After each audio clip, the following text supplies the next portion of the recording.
कैसे हैं आप लोग। एक बार फिर से आप सबका आपके YouTube चैनल में बहुत बहुत अभिनंदन। आज की वीडियो के माध्यम से हम बात करेंगे अच्छे नोट्स कैसे बनाएं, क्यों नोट्स बनाना चाहिए, नोट्स बनाते समय हमें किन किन बातों का ध्यान रखना चाहिए, तो क्या इंपॉर्टेंट पॉइंट्स हो सकते हैं जब हम अच्छे नोट्स तैयार करते हैं, नोट्स क्यों हमें बनाना चाहिए। सबसे पहले अगर हम इस चीज को समझ जाएं तो फिर हम बाकी बिंदुओं पे बात करते हैं तो और आसानी होगी।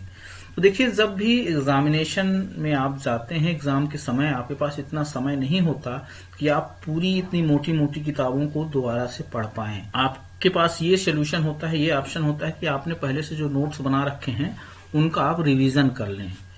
तो इसलिए नोट्स बहुत जरूरी है। किसी भी कॉम्पिटिटिव एग्जामिनेशन की प्रिपरेशन के लिए नोट्स बहुत जरूरी हैं। और जो भी लोग सफल होते हैं, आप कभी भी उनके इंटरव्यूज सुनिएगा, भी सक्सेसफुल लोग हैं, उन्होंने इस चीज पे फोकस किया है कि जो आपको एग्जामिनेशन की प्रिपरेशन करनी है, नोट्स बना के ही करनी है।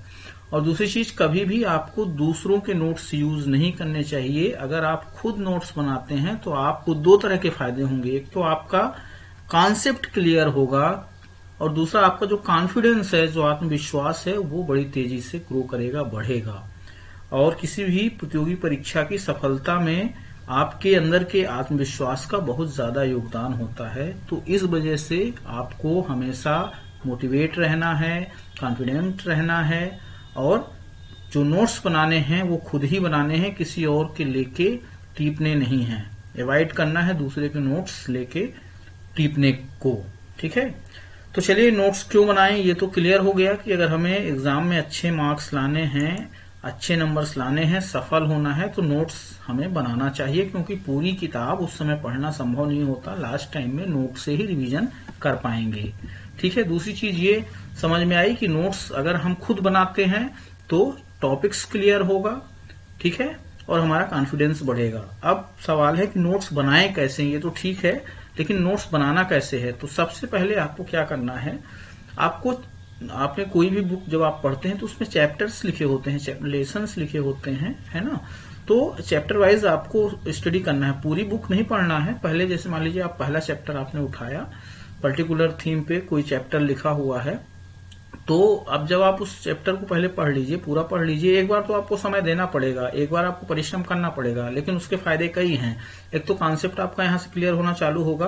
और जब आप चैप्टर पढ़ेंगे तो आप एक चीज और देखेंगे कि चैप्टर में जो बहुत सारी चीजें लिखी हुई हैं उसमें ज्यादातर कनेक्टिंग वर्ड्स हैं और कुछ की पॉइंट्स हैं, फैक्ट्स हैं, इंपॉर्टेंट थिंग्स हैं, ठीक है ना। तो जब भी आप कोई चैप्टर पढ़ना चालू करते हैं तो बेहतर होगा कि आप उस सब्जेक्ट के जो ओल्ड क्वेश्चन पेपर्स हैं, प्रीवियस ईयर क्वेश्चन पेपर्स हैं, उनको एक बार पहले आप पढ़ लीजिए। उससे आपको एक आइडिया लग जाएगा कि इस पर्टिकुलर चैप्टर से क्वेश्चन पूछे जाते हैं या नहीं, पूछे जाते हैं तो कितने पूछे जाते हैं।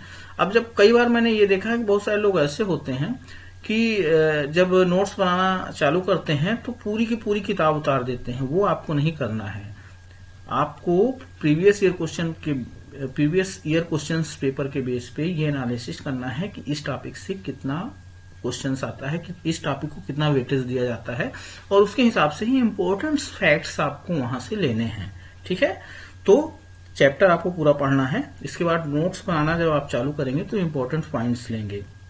अब आपके मन में ये क्वेश्चन हो सकता है कि जब हम नोट्स बनाएंगे तो किस अनुक्रम में बनाएंगे, कितना बनाएंगे। तो मैं एक सिंपल आइडिया देता हूं कि सपोज मान लीजिए आपने कोई चैप्टर पढ़ा, 10 पेजेस में वो चैप्टर दिया हुआ है, तो आपको 2 से 3 पेज में उस पूरे को कंसाइज कर देना है, उस पूरे चैप्टर की इंपॉर्टेंट फैक्ट्स को ले लेना है।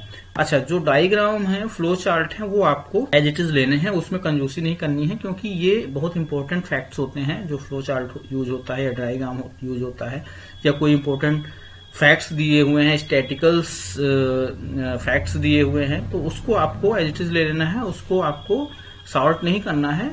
और इवन आपको जब आपका ये चैप्टर पूरा हो जाता है तो जब आप नेक्स्ट चैप्टर पे जाते हैं तो उसके पहले आपको 1-2 पेज का स्पेस भी छोड़ना है। क्योंकि कई बार स्टैटिक्स चेंज होती हैं या कोई चीज बाद में आपको एनालिसिस हुआ कि ये चीज छूट गई है, इसको भी हमें रखना चाहिए था, तो आप एड ऑन कर सकते हैं। तो जब आप नोट्स बनाना चालू करेंगे तो पहले उस चैप्टर को पूरा पढ़ेंगे। अब यहाँ पे एक चीज और मैं जोड़ दूं कि कई बार क्या होता है कि एक ही सब्जेक्ट की कई किताबों से लोग प्रिपरेशन करते हैं, ठीक है ना। तो ठीक है, आप एक ही सब्जेक्ट की 2 किताबें पढ़िए, 3 किताबें पढ़िए, लेकिन नोट्स आपको एक ही बनाना है। हर एक राइटर के लिए अलग अलग नोट्स नहीं बनाना है, एक ही नोट्स बनाना है।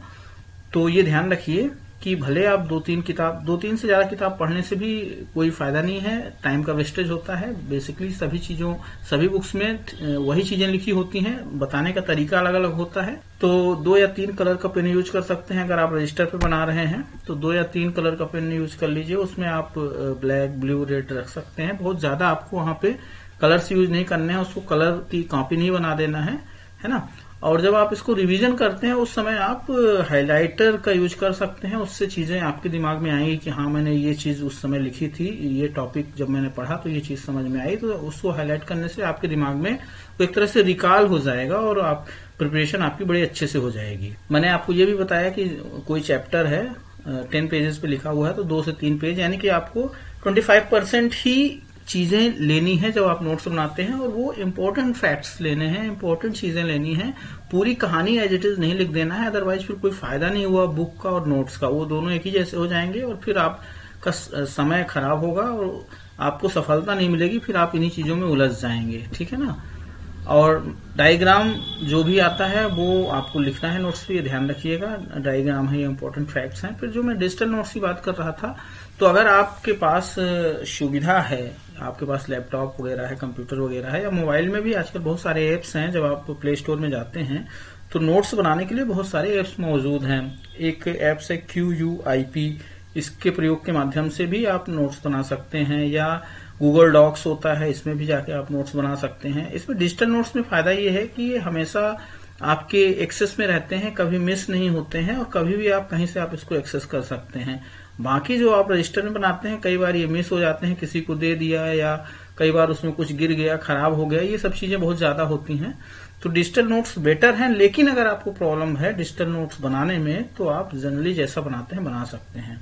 फिर अगर अलग अलग सब्जेक्ट्स के नोट्स आप बना रहे हैं तो अलग अलग फिर आपको रजिस्टर या कॉपी मेंटेन करना चाहिए। एक ही रजिस्टर में सभी सब्जेक्ट आपको इंक्लूड नहीं करने हैं। ठीक है, तो ये भी चीज आपको ध्यान रखना है। वीडियो के माध्यम से हमने प्रयास किया आपको ये बताने का कि नोट्स हमें क्यों बनाना चाहिए, कैसे बनाना चाहिए। और देखिए, किसी भी परीक्षा की सफलता के लिए बहुत जरूरी है कि आपके पास अच्छे नोट्स हों।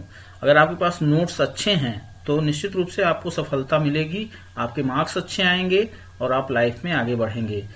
तो वीडियो आपको कैसा लगा जरूर बताइएगा। वीडियो अगर आपको पसंद आया हो तो ज्यादा से ज्यादा लाइक करिएगा, शेयर करिएगा, और अगर अभी तक आपने चैनल को सब्सक्राइब नहीं किया है तत्काल सब्सक्राइब कर लीजिए। और आपकी कोई और नीड है तो आप उसके बारे में भी कमेंट्स बॉक्स में कमेंट करके हमें बता सकते हैं, शेयर कर सकते हैं हमसे। तो एक बार फिर से आप सबको वीडियो देखने के लिए बहुत बहुत धन्यवाद। जय हिंद, जय भारत, थैंक यू।